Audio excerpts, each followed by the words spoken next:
बिस्मिल्लाहिर्रहमानिर्रहीम। अस्सलाम वालेकुम नाज़रीन, आप यूट्यूब चैनल देख रहे हैं। मैं इमरान खान हूँ। ये वीलॉग दो हिस्सों में है। एक पाकिस्तान के अंदर से कुछ खबरें हैं और एक आलमी सतह पे जो पूरे खित्ते की सूरत हाल है, ख़ास तौर पे खलीजी ममालिक की, और अमेरिका इसके ऊपर क्या फ़ैसले करने जा रहा है।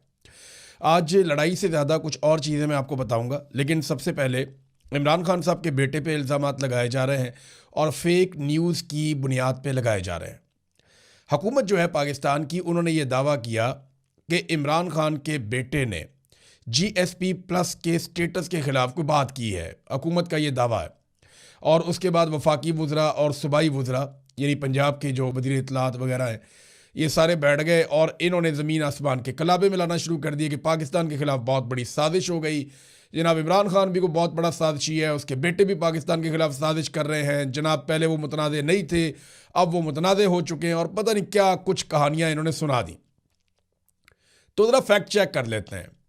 एक तो देखें, वफाकी वज़रा ने प्रेस कॉन्फ्रेंस की है, ये कोई मजाक नहीं है। जब आप ओहदों पे छोटे छोटे लोगों को बिठाते हैं तो ओहदों की तौकीर भी जाती रहती है। यहाँ पे सबसे पहले मैं आपको BBC की खबर पढ़ के सुनाता हूँ। BBC क्या कह रहा है, ये कैटेगोरिकली जो BBC में लिखा, उन्होंने कहा जी 1 मिनट और 60 सेकंड दौरानिए की कासिम खान की ये तकरीर अक़वाम मुत्तहिदा की वेबसाइट पर भी मौजूद है और ख़ुद उन्होंने भी सोशल मीडिया प्लेटफॉर्म पर शेयर की है। इसमें कहीं भी पाकिस्तान के GSP प्लस दर्जे की बात तक नहीं हुई। ताहम इस तकरीर के क्लिप सोशल मीडिया पर शेयर करके ये इल्ज़ाम लगाया जा रहा है।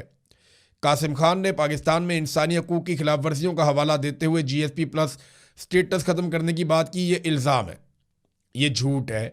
और ये BBC ने कहा कि पूरी तकरीर में किसी जगह पे GSP प्लस स्टेटस का तस्करा भी नहीं है। मैंने आपको पहले बताया था, ये स्टेटस ये है कि पाकिस्तान जो माल भेजता है, पाकिस्तान के ताजिर यूरोपीय मंडियों में, वहाँ पे जो तरक्की पजीर ममालिक हैं उनको GSP का एक स्टेटस मिल जाता है जिसमें उनको रियायतें मिल जाती हैं, वो टैक्स वैक्स उनको कम पड़ता है, बाद का छूट मिल जाती है। लेकिन इस छूट के लिए इन ममालिक को कुछ शराइत पे अमल करना पड़ता है। वो इंसानी हकूक़ के हवाले से शराइत हैं, यानी आप पॉलिटिकली विक्टिमाइज़ नहीं करेंगे लोगों को, ख़वातीन का आप तहफ़्फ़ुज़ करेंगे, अक़लियतों को आप हकूक़ देंगे, आप लोगों को जबरी तौर पे लापता नहीं करेंगे, मिलिट्री कोर्ट्स जैसा मजाक नहीं होगा इस कंट्री के अंदर। बेशुमार ऐसी चीज़ें, 27 नुकात हैं पूरे। पाकिस्तान ने तहरीरी गारंटियाँ दी हुई हैं। तो जब आप वो नहीं करते ना काम, तो फिर उसके बाद क्या होता है, वो फिर आपके ऊपर बैकलैश आता है और वो आपसे GSP प्लस स्टेटस वापस लेने की बात करते हैं। अब इमरान खान के बेटे ने तो पूरी तकरीर में ये बात ही नहीं की। हाँ, इस पे बात की जुल्फी बुखारी ने, और उन्होंने ये बात की कि ये स्टेटस तो पाकिस्तान का रहना चाहिए, हम इसकी हमायत करते हैं। यानी ये स्टेटस नहीं होगा तो पाकिस्तान पे दबाव कैसे डाला जाएगा। तो इंसानी हकूक़ की पामालियों पे बात हो रही थी। देखिए, इमरान खान का बेटा कह रहा है पाकिस्तान में जुल्म हो रहा है, पाकिस्तान के वजीर कह रहे हैं जी हमारे जुल्म को उजागर मत करो वरना GSP प्लस का स्टेटस चला जाएगा। जुल्म करना इन्होंने बंद नहीं करना, यानी जालिम को जालिम कहना अब ये कहते हैं बंद कर दो इसलिए कि GSP प्लस का स्टेटस चला जाएगा। और बेशर्मो, रोको उन्हें जुल्म करने से, जुल्म करने से रोको, वरना GSP प्लस स्टेटस की बात करते हो, खुदा ना खास्ता पाकिस्तान को नुकसान हो जाएगा। इन्होंने पहले भी पाकिस्तान अपने अल्ले तल्लों में और अपनी अयाशियों में तोड़ दिया था, और तब भी इन्होंने इल्ज़ाम दूसरों पे लगा दिया था पाकिस्तान को तोड़ने के बाद। हमूद रिबान कमीशन की रिपोर्ट निकाल कर देखें तो उसमें लिखा हुआ है कौन कौन जिम्मेदार है। लेकिन इन्होंने पहले भी मलबा किसी और पर डाल दिया, और अब बेड़ा गर्क, इकॉनमी का बेड़ा गर्क किसने किया? इन्होंने किया। पाकिस्तान की एक्सपोर्ट्स को किसने ब्रेक लगा दी? इन्होंने लगाई। सरमायाकारी का 50 साल रिकॉर्ड किसने तोड़ दिया बेड़ा गर्क करने का? वो इन्होंने तोड़ा। जो गुर्बत का रिकॉर्ड है, महंगाई का रिकॉर्ड है, बेरोजगारी का रिकॉर्ड है, वो सारे इन्होंने तोड़े। जितनी इंडस्ट्री है जिसने एक्सपोर्ट्स करनी है, उनकी कॉस्ट ऑफ प्रोडक्शन इतनी बढ़ा दी कि वो इंडस्ट्री बंद हो रही है। और भाई, जिन लोगों ने सामान बना के यूरोप की मंडियों में भेजना था, वो तो आप बंद कर रहे हैं। फैक्ट्रियां मिलें तो आप बंद कर रहे हैं। 150 बड़ी मिलें बंद हो चुकी हैं पाकिस्तान के अंदर। गैर मुल्की सरमायाकार पाकिस्तान से भाग रहे हैं। मल्टीनेशनल कंपनियां पाकिस्तान को छोड़ छोड़ के जा रही हैं, और ये मलबा डाल रहे हैं उस शख्स पे जिसने नाम भी नहीं लिया। ये अपनी सारी बर्बादी का मलबा हर दफा किसी और पर डालते हैं। ये BBC की आपको खबर थी ना। आगे जरा आप देखें डॉन न्यूज़ क्या कह रहा है। ये पाकिस्तान का एक मोतबर इदारा है, वो ये कह रहा है कि जो क्लेम किया गया ना वायरल क्लिप के हवाले से, जो साबिक वज़ीर आज़म इमरान खान के बेटे कासिम खान ने को डिमांड की है GSP प्लस स्टेटस की, वो गलत है। ये डॉन ने भी कहा कि ये फेक न्यूज़ है। और आप अंदाज़ा करें कि पाकिस्तान का इंफॉर्मेशन मिनिस्टर और पंजाब की इंफॉर्मेशन मिनिस्टर ये दोनों फेक न्यूज़ के ऊपर आकर प्रेस कॉन्फ्रेंस कर देते हैं। अब ज़रा कुछ हकीकत भी आपके सामने रख देते हैं। ये देखिए आप, ये नाजरीन, यूरोपियन यूनियन एक जल्दी रिपोर्ट जारी करने लगा है GSP प्लस स्टेटस के हवाले से, और इस पे काम अभी से नहीं, काफ़ी अरसे से हो रहा है। उनके नुमाइंदे पाकिस्तान में आए भी थे। हुकूमत को इस बात का खतरा है कि उनका GSP प्लस का स्टेटस जा सकता है, और वो इस बात से डरे हुए हैं क्योंकि ये उनके ऊपर हथौड़ा बन के गिरेगा। तो अब ये किसी और के खाते में डालने के चक्कर में है। हालांकि पाकिस्तान तहरीक इंसाफ ने या इमरान खान के बेटों ने ऐसी कोई बात नहीं की है। मैं आपको ये बता देता हूं कि यूरोपीय यूनियन का वफद अक्टूबर और नवंबर 2025 में पाकिस्तान आया था, और ये सहाफ़ी हैं हमारे शहजाद पराचा साहब, उन्होंने भी खबर दी है, और लोग भी है, और ये ऑन रिकॉर्ड है, ये रिकॉर्ड के ऊपर है। इससे पहले भी वो चक्कर लगाते रहे हैं। उनकी टीमें पाकिस्तान में जब आई थी तो मैंने आपको रिपोर्ट भी किया था कि यूरोपीय यूनियन का वफद पाकिस्तान में मौजूद है और वो इनसे सवाल जवाब कर रहा है। जब इन्होंने उठाया था सोहराब बरकत को, तो उस वक्त भी मैंने आपको बताया था कि यूरोपीय यूनियन का वफद फिर मौजूद है पाकिस्तान में और वो सवाल जवाब कर रहा है। अब उन्होंने बहुत सारे सवालात दिए थे हुकूमत को, और हुकूमत उन सवालात के जवाबों में मुतमईन नहीं कर पाई थी। 100 से ज़्यादा सवालात थे जो उन्होंने उठाए थे, और उन्होंने वो सवाल जमा करवाए हुए। हुकूमत जो है वो जवाब जमा करवाती है, लेकिन यूरोपीय यूनियन उससे मुतमईन नहीं होता। वो बार बार ये कह रहे हैं कि आप गलत काम कर रहे हैं, आप पाकिस्तान में ज़्यादतियाँ कर रहे हैं, उनको बंद करें। हमने आपको जो सहूलत दी हुई है वो ज़्यादतियाँ बंद करने की वजह से दी हुई है, लेकिन आप तो ज़्यादती लगातार कर रहे हैं। अब हुकूमत को ये पता है कि जुल्म तो वो बंद कर नहीं सकते। GSP प्लस स्टेटस अगर उनसे छिन जाता है तो किसके खाते में डालें? तो ये है सारी कहानी जो ये लोग कर रहे हैं। जब फैटफ का मामला आया था ना पाकिस्तान में, तो मैं आपको एक चीज़ याद दिलाता हूं कि इमरान खान के बेटों ने तो कोई बात ही नहीं की GSP प्लस स्टेटस पे। तो जो फ़ायदा उठाना था जिस इंडस्ट्री ने, उसको तो हुकूमत ने वैसे ही बंद कर दिया, बेड़ा गर्क कर दिया उनका। लेकिन जब फैटफ का बिल आया था जिसका पाकिस्तान के ऊपर बड़ा इम्पैक्ट आ रहा था, तो उस दौर में नून लीग ने बतौर अपोजिशन जमात अपने लीडर के लिए शराइत रख दी थी। यानी ज़ाती मफादात, ज़ाती फ़ायदे अपनी लीडरशिप के मांग लिए थे नून लीग ने कि हम फैटफ पास करवाते हैं, नहीं तो हम मुखालफत करेंगे। फिर जॉइंट सेशन बुलाकर उसको किसी भी तरीके से पास करवाया गया था। तो ये एक फ्रॉड है, एक बेईमानी, एक प्रोपेगेंडा किया जा रहा है। तो हर पाकिस्तानी को ये बात ज़हन में रखनी चाहिए कि किसी के कहने से कभी भी GSP प्लस स्टेटस नहीं जाता। ट्रंप इनके साथ है, वो शायद इनको बचा ले, लेकिन GSP प्लस स्टेटस का ताल्लुक किसी के बयान से नहीं होता, किसी के कहने से नहीं होता। इसका ताल्लुक बराह रास्त इंसानी हकूक़ के मामलात से होता है, अक़लियतों के हकूक़ के मामलात के साथ होता है, ख़वातीन के हकूक़ के मामलात के साथ होता है, कैदियों के हकूक़ के मामलात के साथ होता है, पॉलिटिकल विक्टिमाइजेशन के साथ होता है, आज़ादी इज़हार राय के साथ होता है जो पाकिस्तान में है ही नहीं। मैं आपके सामने मिसाल बैठा हूँ, जबरी गुमशुदगियों के सामने होता है, इसके हवाले से होता है जो है ही नहीं पाकिस्तान में। जाली मुकदमात के हवाले से होता है जो है ही नहीं पाकिस्तान में। मिलिट्री कोर्ट के अंदर सिविलियन के ट्रायल से होता है जो पाकिस्तान में इन्होंने जुल्म किया है। अदलिया की आज़ादी नहीं है पाकिस्तान में। इन चीज़ों के साथ GSP प्लस स्टेटस जो है वो मुंसलिक है। इमरान खान के बेटे के कहने के ऊपर अव्वल तो उसने कहा ही नहीं, अगर वो कहता भी तो ये नहीं होना था। ये हुकूमत की अपनी करतूतों की वजह से होगा जब होगा, और ये बात आप सब अपने जहन में रखिएगा। अब नाजरीन आए, डोनाल्ड ट्रंप ने एक ताज़ा धमकी लगाई है। आलमी खबरों की तरफ आते हैं, एक दो लोकल खबरें और हैं वो आपको मैं बाद में देता हूं। लेकिन डोनाल्ड ट्रंप ने जो धमकी लगाई है, अमरीकी सदर डोनाल्ड ट्रंप ने ईरानी मुज़ाकरातकारों को बहुत मुख्तलिफ और अजीब करार दे दिया है। ट्रंप ने दावा किया कि वो अमेरिका से मुआहदे के लिए भीख मांग रहे हैं। उन्होंने मज़ीद कहा कि ईरानी फ़ौज बिल्कुल तबाह हो गई है और इनकी वापसी का अब कोई इम्कान नहीं है, 0% है। और उन्होंने अपने पैगाम में कहा कि इसके बावजूद वो अवामी तौर पर कहते हैं कि वो महज हमारी तजवीज़ पर गौर कर रहे हैं, जो कि एक झूठ है। बेहतर है कि वो जल्द अज जल्द संजीदा हो जाएं, इससे पहले कि बहुत देर हो जाए। सदर ट्रंप ने मज़ीद कहा कि एक बार देर हो गई तो दोबारा आपको मौका नहीं मिलेगा। तो ये ईरान को डोनाल्ड ट्रंप ने धमकी लगाई। अच्छा, एक तरफ डोनाल्ड ट्रंप ईरान को कह रहे हैं कि संजीदा हो जाओ, बहुत ज़रूरत है आपको संजीदा होने की, फ़ौरन संजीदा हो जाओ। दूसरी तरफ वही डोनाल्ड ट्रंप क्या कर रहा है, ये ज़रा देखिए डोनाल्ड ट्रंप का स्टेटमेंट। ईरानी मुझे अपना सुप्रीम लीडर बनाना चाहते थे लेकिन मैंने इनकार कर दिया।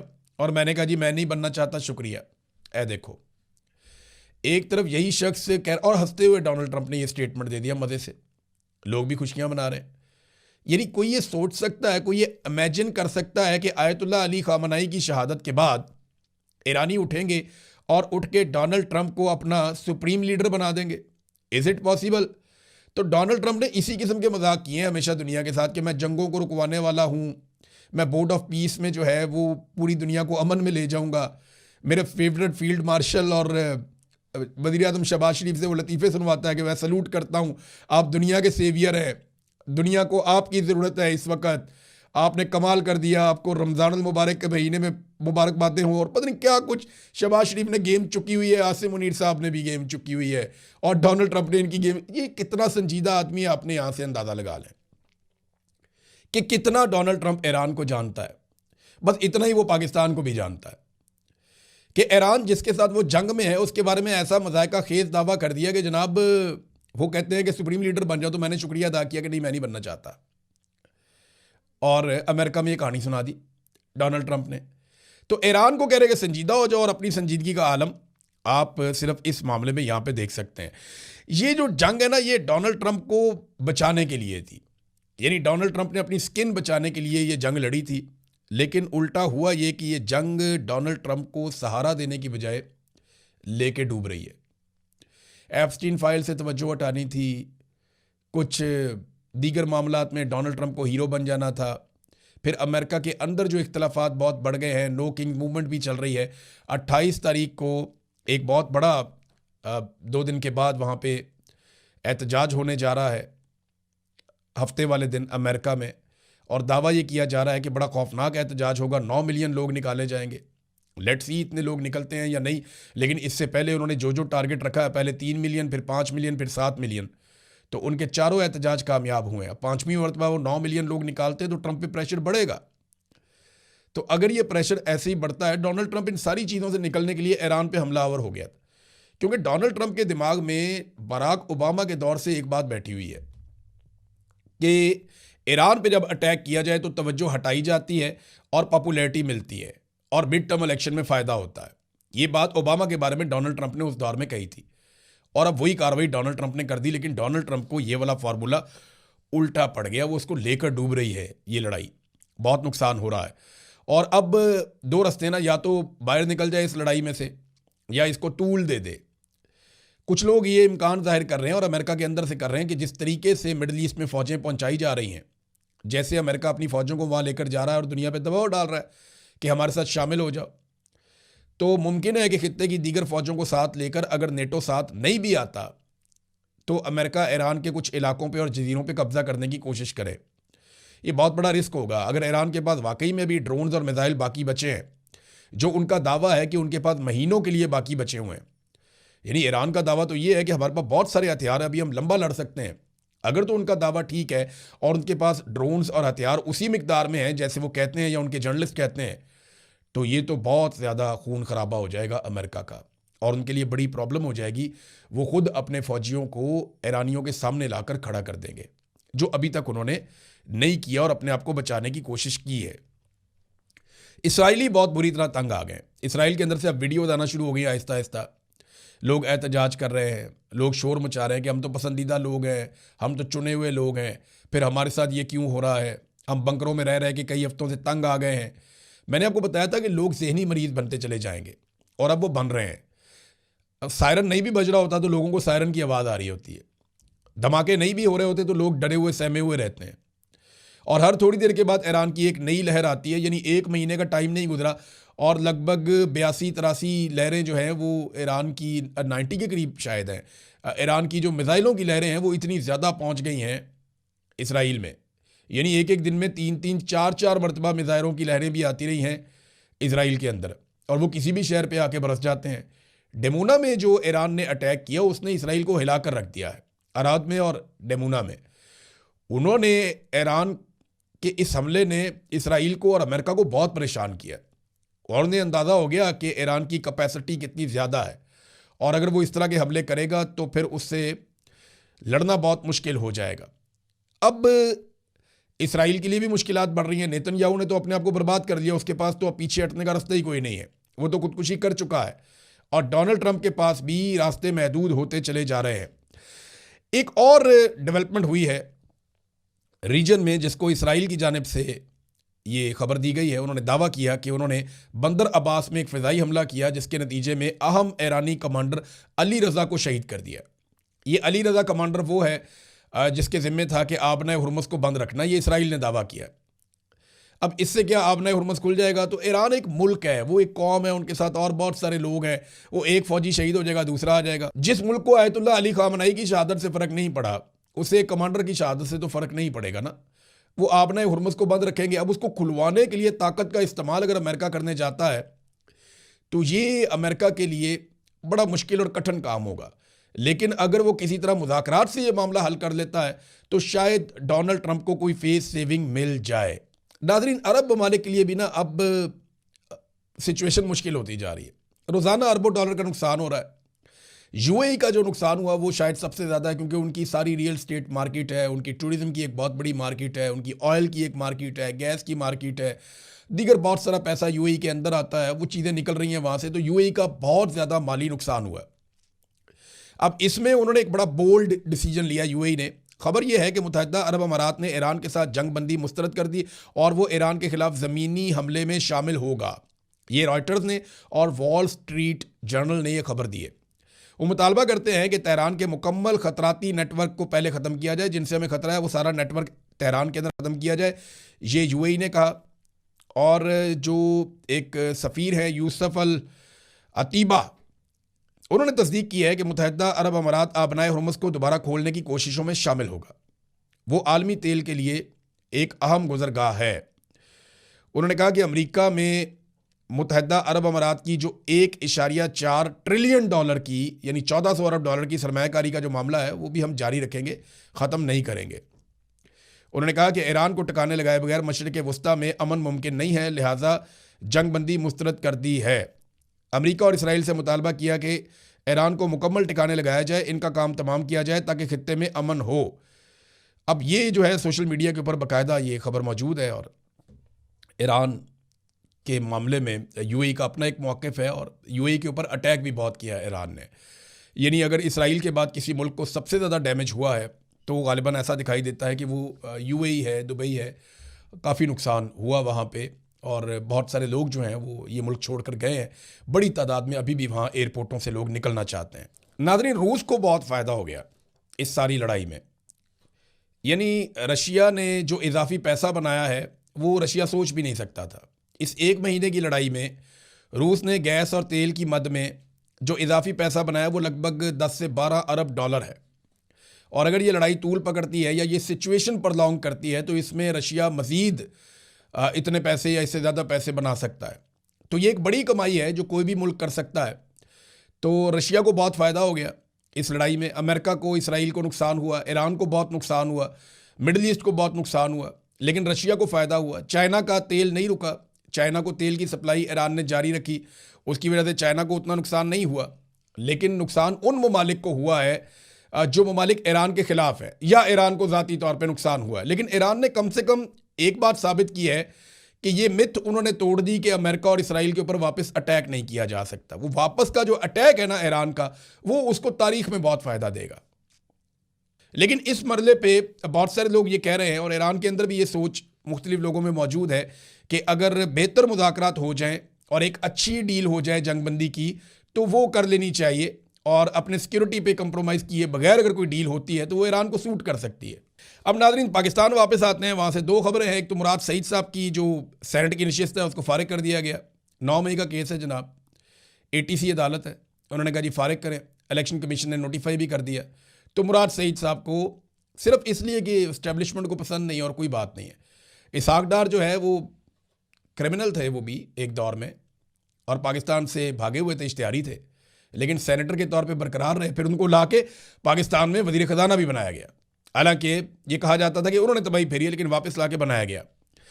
तो एस्टेब्लिशमेंट को इससे कोई लेना देना नहीं है, कोई करप्शन करता है या कोई लूट मार करता है, इससे कोई लेना देना नहीं है, वो प्रॉब्लम ही कोई नहीं है। वरना हम अपने स्विस बैंकों से पैसा वापस मंगवा लेते, उन्हें ये प्रॉब्लम नहीं है। उन्हें अपने ज़ाती मफाद का मसला है कि हमारे रास्ते में कोई ना आए, जो हमसे इख्तलाफ करेगा उसको हम तबाह बर्बाद कर देंगे, और यही हम होता हुआ देख रहे हैं।